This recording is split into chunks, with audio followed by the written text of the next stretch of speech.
Naghahanap po ako ng farm, guys. Sinong may recommend na farm dyan? Handa ako.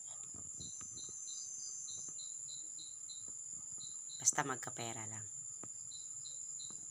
Wala akong asawa. 5 years na.